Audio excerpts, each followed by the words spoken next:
Om Namo Bhagavate Vasudevaya.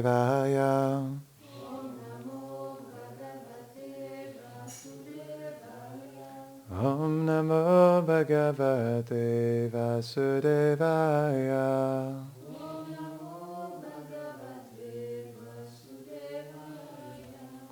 Bonjour, bienvenue à tous à Vraj Bhavan. Aujourd'hui, nous allons lire un verset du Srimad Bhagavatam, premier chant, chapitre 9, versets 31 et 32. Et vous pourrez répéter le verset 32. Vishu...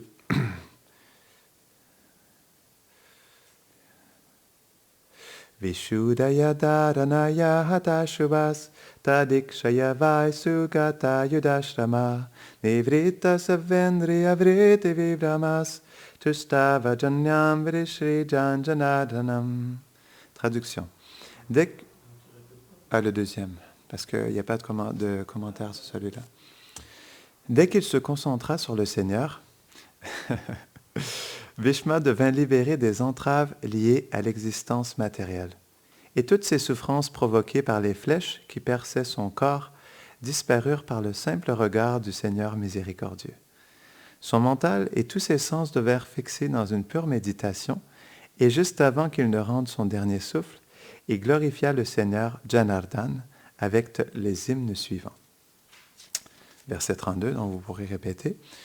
Shri Bhishma Vacha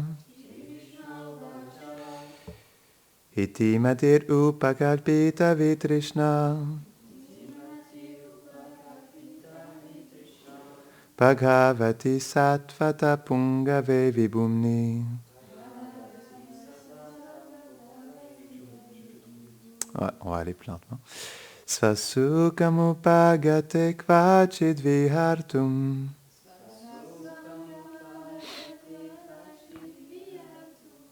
Prakritimupe yad bhava pravaha.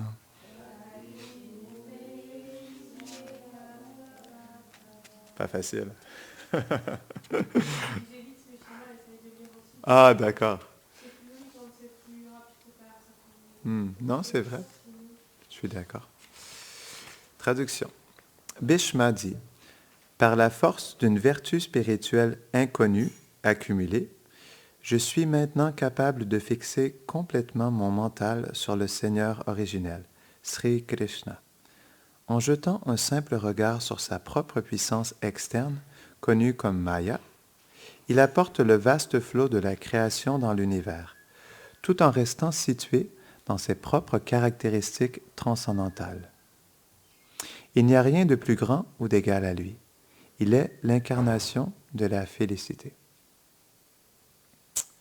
Commentaire. Srila Vishwanath Chakravarti Thakur cite Bhishma. Je désire qu'à la fin de ma vie, mes pensées soient offertes au Seigneur, car par sa miséricorde, au moment de ma mort, mon maître est venu à moi. Je dois donc lui offrir un présent. Mais il n'y a rien de bon augure que je puisse offrir à travers mes possessions et mon ego. Bhishma est un homme d'État et un grand général. À cause de cela, je vais simplement lui faire don de mes pensées.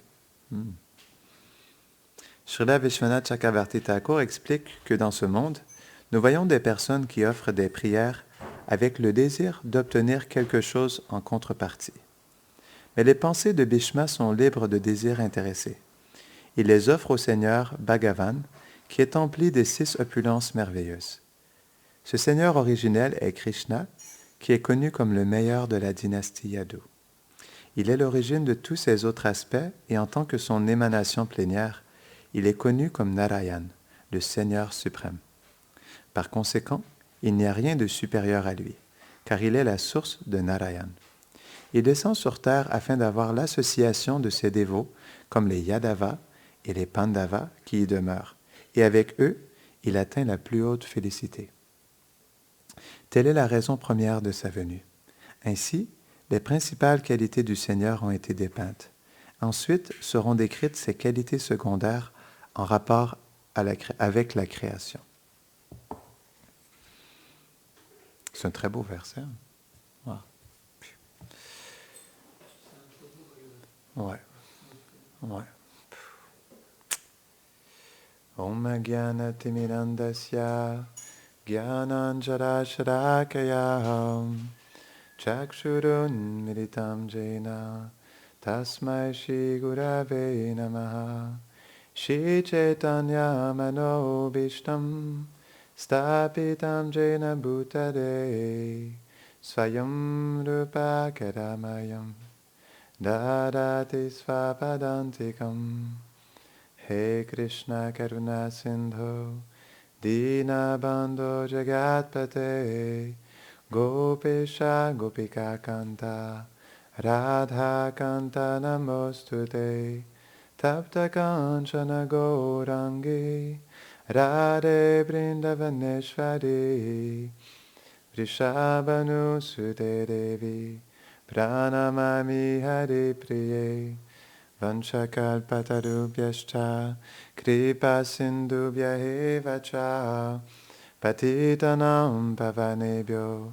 Vaishnavebhyo Namo Namaha Jaya Shri Krishna Chaitanya Prabhu Nityananda Shri Advaita Gadadhara Shivasadi Gaura Bhakta Vrinda Hare Krishna, Krishna Krishna, Hare Hare, Hare Rama, Rama Rama, Hare Hare.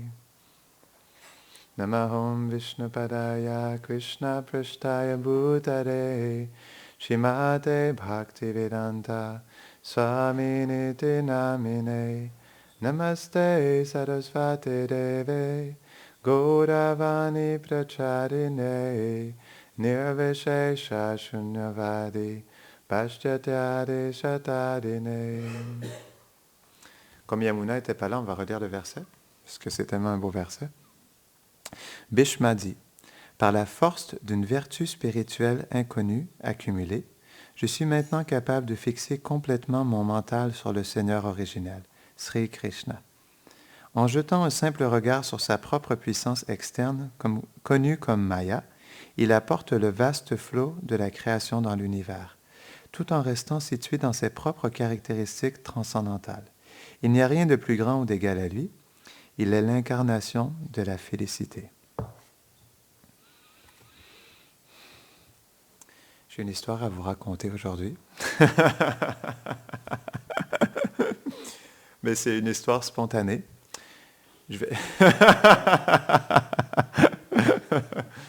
J'aimerais vous raconter l'histoire du petit Jiva. Est-ce que vous avez déjà entendu cette histoire? Il était une fois le petit Jiva qui était situé dans un corps matériel. Et vie après vie, il faisait sa petite vie en oubliant en fait le Seigneur qui était situé dans son cœur.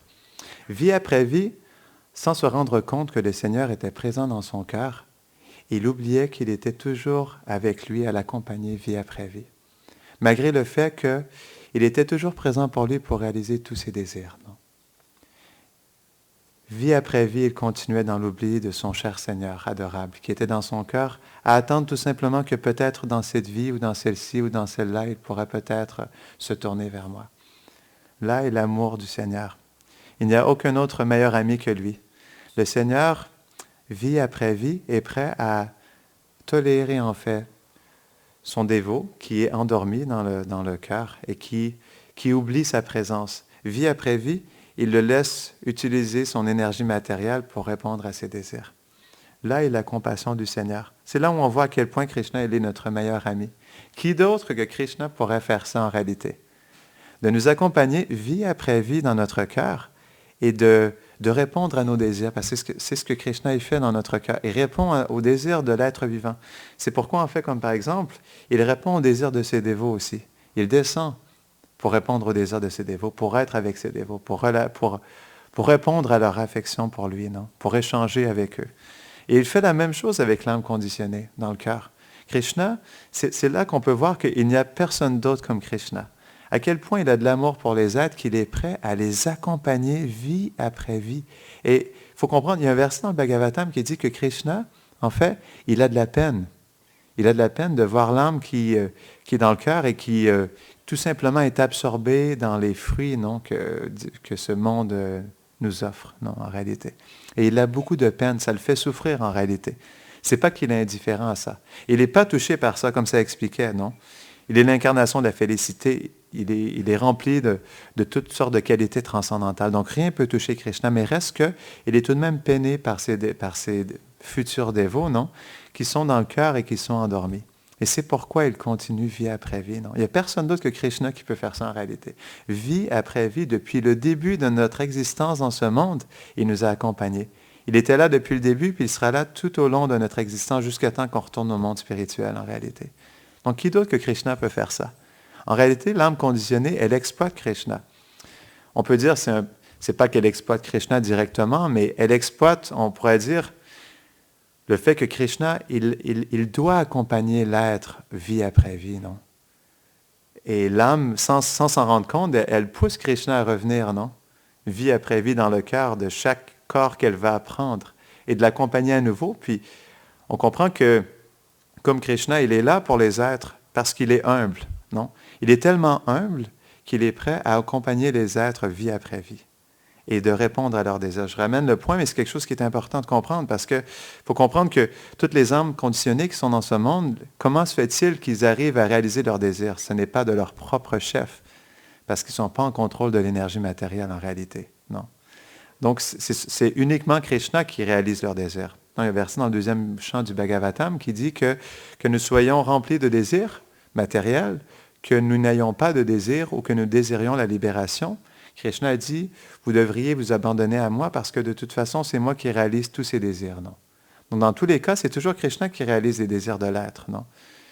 Mais sans le savoir, l'âme, le petit jiva, sans le savoir, continue à, on pourrait dire, exprimer ses désirs, sans comprendre qu'en réalité, c'est Krishna dans le cœur qui est conscient de tous ses désirs et qui demande à l'énergie matérielle de disposer de ses désirs, non?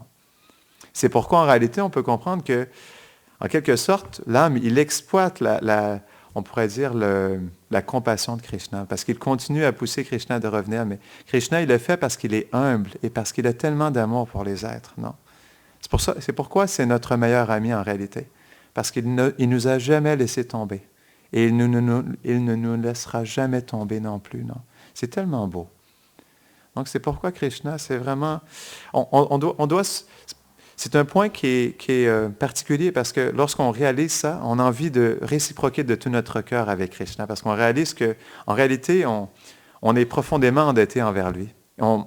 C'est pourquoi, en fait, nos acharyas expliquent que le premier sentiment du jiva, lorsqu'il s'éveille, est le regret. Il regrette d'avoir exploité Krishna pendant des millions d'existences. Et dans ce regret, il développe la profonde humilité et le désir de s'abandonner à Krishna, de servir à Krishna, non? C'est cette prise de conscience qui nous fait regretter profondément, en fait, à quel point, justement, nous avons exploité Krishna, non? Et une fois qu'on réalise ça, après ça, le regret, il nous amène, justement, dans ce désir de se donner complètement à lui. Comme lui, de toute façon, s'est toujours donné complètement à nous, depuis le début. C'est ce qu'il a exprimé à Gopakumar, non? Donc, lorsque Gopakumar, il a rencontré Narayan, il avait les larmes aux yeux, non? Et donc, ce qui s'est passé, c'est que Gopakumar, il est entré dans le... premièrement, il a traversé toutes les portes de Vaikunta. Puis une fois qu'il est entré dans le palais, il a vu son Seigneur adorable, mais comme il adorait Madan Gopal, comme son Seigneur adorable était Madan Gopal à Vrindavan, quand il a vu Narayan, il a vu Madan Gopal. Et donc, malgré le fait qu'il était à Vaikunta Loka, il s'est mis à courir après Narayan. Et Narayan, il l'a regardé, puis il a vu ses associés qui étaient là et tout. Mais pour réciproquer, malgré tout, il a quand même réciproqué avec Gopakumar. Il a étendu ses bras comme ça, non? Et donc, Gopakumar, il s'est effondré sur le sol. Non? Il a perdu connaissance. Et donc, il s'est réveillé parce qu'il a entendu la douce voix de Madan Gopal, de Narayan. Non? Donc, c'est comme ça qu'il s'est réveillé. Donc, il est revenu à ses esprits, puis... Narayan, il lui a demandé de venir tout près de lui. Et donc, c'est là qu'il lui a exprimé son cœur, non? Et ça, c'est intéressant parce que ça me fait réaliser à quel point aussi le Seigneur, il sent ça pour tous les êtres, non? Et donc, quand il a vu Gopakumar, il lui a dit, « Je me suis demandé quand est-ce que tu allais venir. Est-ce que ça allait être dans cette vie ou dans celle-ci ou dans celle-là, non? » Et donc, je pleurais pour que tu viennes. J'étais dans la séparation de toi. J'attendais que tu reviennes vers moi. C'est sûr qu'on comprend que Gopakumar, c'est un associé éternel de... C'est un associé éternel de Krishna, mais Tout de même, c'est tellement un beau principe, non? Et donc, il lui a dit, j'étais tellement dans la séparation de toi que j'ai moi-même brisé mes principes pour te faire venir. Je suis venu en tant que ton gourou Jayanta, non? Et je me suis déguisé en tant que ton gourou pour te faire revenir jusqu'à moi, non? Donc, il a lui-même brisé, comme il a brisé ses règles avec Bhishmadev, il a lui-même aussi brisé cette règle, non? De ne pas intervenir. Non, on pourrait dire qu'il est allé au-delà du libre arbitre. C'est sûr que c'est un divertissement particulier, mais c'est pour nous montrer aussi à quel point le Seigneur, par sa compassion, il est prêt à briser ses propres règles qu'il a établies, non? Pour pouvoir justement réciproquer avec l'être. C'est pourquoi, comme par exemple Bhaktivinoda Thakur, il explique ça dans le Chaitanya Shikshamrita, qu'il y a deux sortes de miséricorde. Non. Il y a deux sortes de perfection. Il y a la perfection qui est atteinte avec la sadhana, la pratique spirituelle, qui s'appelle sadhana siddhi. Et il y a une perfection qui est atteinte à travers la kripa, la miséricorde, soit par le Seigneur lui-même, ou soit par son associé. Non. Et donc Bhaktivinoda Thakur, il dit que cette miséricorde, cette perfection, elle est beaucoup plus rapide, elle est beaucoup plus efficace, elle est beaucoup plus directe. Parce qu'elle ne dépend pas du jiva, elle dépend du Seigneur lui-même en personne ou de son associé, qui, par sa miséricorde, justement, donne une bénédiction spéciale à l'être de se libérer, en fait, on pourrait dire, de son attachement à la matière. Non? Donc, l'histoire avec Krishna, notre histoire avec Krishna, elle est installée depuis très longtemps. C'est tout simplement qu'on n'en est pas conscient, qu'on n'a jamais été conscient de ça, non? Mais au tout début de notre premier jour dans le monde matériel, Krishna nous a déjà accompagnés jusqu'à la fin, non? Tout simplement, c'est qu'on l'avait oublié. Donc, c'est pourquoi, justement, de comprendre que Krishna est dans notre cœur et qu'il est tellement près de nous, qu'il nous connaît mieux que quiconque en réalité, et qu'il est toujours présent pour, justement, nous guider et nous soutenir, non? C'est pourquoi c'est expliqué par nos acharyas que c'est important dans l'introspection de méditer sur la présence de Krishna dans notre cœur. Parce que Krishna, comme il est présent à chaque instant, il nous envoie aussi des messages. Ça peut être dans le cœur, mais comme ça peut être à travers notre maître spirituel ou à travers les dévots ou notre environnement. Mais en même temps aussi, comme il souhaite qu'on se tourne vers lui, il va toujours nous envoyer des messages pour nous faire comprendre qu'il est là, non, en réalité, puis qu'il veut qu'on soit près de lui. Mais tout simplement, comme notre relation avec Krishna dans le cœur, elle n'est pas assez établie, on n'arrive pas à percevoir tous ces messages qu'il nous envoie dans notre vie de tous les jours. Mais il le fait, ça c'est sûr. Parce que de toute façon, on peut voir que même s'il accompagne les âmes conditionnées, il va toujours essayer à travers les vies des êtres conditionnés de leur envoyer des messages, que ce soit à travers des saints, que ce soit à travers des écritures, non? Que ce soit à travers une nourriture sanctifiée. Il fait tellement d'arrangements pour que les êtres se connectent à lui. Mais tout simplement, les êtres sont tellement absorbés dans leur exploitation de la matière qu'ils n'arrivent pas à voir que Krishna est là pour eux puis qu'il essaie toujours de leur donner des bénédictions en réalité. Mais en même temps, comme en tant que l'âme suprême, il est impartial aussi, il ne se force pas. Et ça, c'est par son humilité. Non, son humilité le force à nous accompagner, vie après vie, mais son humilité aussi le force à ne pas s'imposer à nous aussi en même temps. Donc ça, c'est l'humilité de Krishna. C'est pourquoi il n'y a personne de plus humble que Krishna. Il n'y a personne de plus compassionné que lui, non? Qui voudrait faire ça en réalité, non? Qui d'autre que Krishna serait prêt à faire ça? Non? C'est pourquoi c'est une très belle histoire, l'histoire entre le Jiva et Krishna. Non? Et ce principe-là, il est le même avec Krishna qui descend pour justement sauver ses dévots de la séparation. Non? C'est ce qui fait que Krishna descend en réalité. Parce que nos acharyas expliquent, ou même Krishna l'explique dans la Bhagavad Gita, qu'il vient justement pour détruire les éléments, on pourrait dire, négatifs de la société, ou les personnes qui sont négatives, et pour rétablir le dharma. Mais en réalité, la raison principale pourquoi elle vient, c'est pour libérer ses dévots de la séparation. Non? C'est la chose la plus importante pour lui. Parce que ses dévots sont toujours sur terre. C'est expliqué que même dans le Kali Yuga, quand il n'y aura aucun dharma dans la société, non? Quand les gens seront à vivre plus que 30 années dans leur existence et qu'il y aura beaucoup de corruption et les gens fuiront les villes, c'est expliqué que même il y aura des dévots à ce moment-là. Les dévots seront obligés de se cacher dans des cavernes pour justement se protéger. Et même à ce moment-là, il y a des dévots qui viennent. Non? Donc c'est pourquoi Krishna aussi, il vient à tous les moments pour soutenir ces dévots qui sont présents pour justement libérer les êtres. On pourrait se poser la question, pourquoi tous ces êtres parfaits viennent descendre du monde spirituel, non? Parce que même Prabhupada s'est expliqué qu'à un moment donné, Krishna est venu le voir, c'est ce que Prabhupada révèle, il est venu le voir à Vrindavan et il lui a demandé de descendre dans le monde matériel pour accomplir une mission. Prabhupada, il a exprimé ça à un disciple et lui a dit qu'il n'avait pas envie de descendre. Il dit, je ne veux pas descendre dans le monde matériel, non, puis être séparé de toi. Et donc Krishna, il l'a supplié de venir puis d'accomplir cette mission-là. Puis même aussi, ce qui est intéressant, c'est que malgré le fait que Krishna, il a fait descendre son dévot dans le monde matériel, plus tard, à un moment donné, je crois que c'était à sa 3e crise cardiaque, lorsqu'il était aux États-Unis, donc il avait manqué quitter son corps. Et donc, à ce moment-là, Krishna était venu le voir et il lui avait demandé de revenir. Il lui avait dit, tu as déjà établi une mission, là maintenant, pourquoi tu ne reviens pas jouer avec moi, non? Ta mission, elle est déjà établie, tu as plein de disciples, ils vont pouvoir continuer ta mission. Pourquoi tu ne reviens pas jouer avec moi? Et donc, Prabhupada, il explique ça, il avait argumenté avec Krishna, il lui avait dit, je ne peux pas revenir tout de suite, je n'ai pas encore assez, on pourrait dire, mis la fondation de cette mission, puis je dois continuer à le faire. Donc, malgré le fait que Krishna avait envoyé son dévot, il voulait que son dévot revienne, parce que c'est ça l'histoire d'amour entre Krishna et son dévot. Ce n'est pas qu'il envoie son dévot parce que il veut nécessairement qu'il soit séparé de lui, non, mais c'est parce que par sa compassion, il demande à ses associés les plus chers de descendre dans ce monde, puis de partager la miséricorde pour que les êtres puissent se reconnecter à Krishna en réalité, non? Mais en même temps, c'est difficile pour Krishna aussi, puis on le voit dans cette histoire-là entre Prabhupada et Krishna, que malgré le fait que Krishna l'a envoyé, il voulait qu'il revienne. Il devenait impatient, en fait, de s'associer à nouveau avec son dévot, non? Et c'est ça l'histoire d'amour entre Krishna et son dévot. C'est ce que ce verset nous montre aussi, non? Dans le commentaire, c'est expliqué justement que Bhishmadev, il voulait tant justement retrouver son Seigneur adorable, non? Et c'est pourquoi justement tout ce divertissement, il s'est placé pour que Bhishmadev puisse être juste dans ce moment le plus intense, non, de sa vie, au moment où il quitte son corps, justement, de pouvoir être dans la présence de son Seigneur adorable, non? Donc Krishna, il fait toutes sortes de divertissements pour permettre à ses dévots d'être près de lui. Et aussi, comme on l'expliquait tout à l'heure, il fait un divertissement avec toutes les âmes de ce monde pour un jour les permettre aussi de retourner à lui et de pouvoir justement rétablir cette relation perdue avec lui.